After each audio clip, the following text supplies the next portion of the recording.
তো আমরা দেখলাম 19 নম্বর পর্ব, আর এই পর্বে দেখলাম যে ইউজারশিপ মানে ইউসুফ সে জেলখানার মধ্যে নিজেকে কীরকমভাবে গুছিয়ে নিয়েছে, এবং যেখানে যে পরিস্থিতিতেই সে যাক সে কিন্তু সেই অবস্থা থেকেই সেই জায়গার উন্নতি করার চেষ্টা করছে। সেই মানুষগুলোর পুরো পরিবর্তন ঘটিয়ে দিচ্ছে আর জায়গারও পুরো পরিবর্তন ঘটিয়ে দিচ্ছে। মানে ইউজারশিপ যেখানে উপস্থিত হবে সেখানে সব কিছু পরিবর্তন হয়ে যাবে, একটা সুন্দর জায়গায় পরিণত হয়ে যাবে। মানে জেলখানাটাও একটা সে কত সুন্দর পরিষ্কার পরিচ্ছন্ন, যারা মানে এলোমেলো করে রেখেছিল তাদেরকে বললো যে যে জায়গায় তুমি অবস্থান করবে সেই জায়গাটাই সুন্দর করে রাখা উচিত।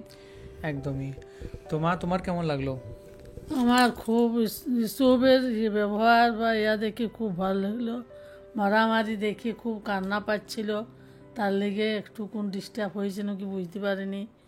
কিন্তু এই যে ভালো মানুষ ইউসুফ একটা রাজপ্রাসাদের মতন তৈরি করে দিল জেলখানাটাকে।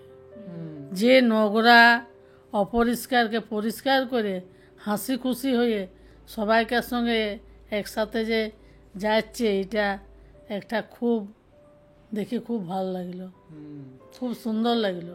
আর এই এপিসোডটা দেখার পরও আমাদের এটাই ইচ্ছা করছে যে আগামী এপিসোডে আরও কি হয়, মানে তার কঠিনতরম অবস্থাতেও সে কিভাবে নিজেকে সামলে নেয়, সেটা কিন্তু একটা বিরাট বড় শিক্ষার।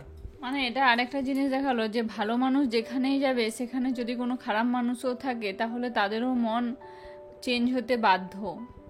আর এখানে সবাইকে মানে বোঝাচ্ছে কত সুন্দরভাবে, এটা দেখে খুব ভালো লাগছে। মানে ইউজারশিপ যেখানেই যাক না কেন কোনো জায়গাতেই তার অসুবিধা হবে না, সঙ্গে সঙ্গে সবার সাথে বন্ধুত্ব করে নেয়, সেখানের কি সমস্যা সেগুলো সমাধান করার চেষ্টা করে। জেলখানাতেও সে যেই গোছাতে আরম্ভ করে দিয়েছে, সবাইকে বোঝাচ্ছে কেন মারামারি করছে।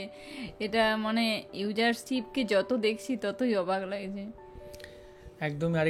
আর এগুলো থেকে আমরাও জীবনে অনেক শিক্ষা লাভ করতে পারি, যে আমাদেরও জীবনেরও যত কঠিন পরিস্থিতি হোক আমাদেরকে ঈশ্বরের প্রতি ভরসা রাখা উচিত, আর নিজেকে সেই জায়গাতে সেই অবস্থাতে আমাদেরকে সেরকম কাজ করা উচিত, রাখা দরকার, ভালো কাজ করা উচিত। মানে কোনো সময়ে হিংসা করা উচিত নয়, সব সময় একটা মানে যে একবারে উঁচু ভাব অহংকারীও নয় আর একবারে নিচু ভাব সেটাও নয়, একটা মাঝামাঝি জায়গায় থাকা আর ভগবানকে বিশ্বাস করা, তাহলে তার কোনোদিনই কোনো অসুবিধা হবে না। আর কেউ যদি তার ক্ষতি করারও চেষ্টা করে তার কেউ ক্ষতি করতে পারবে না।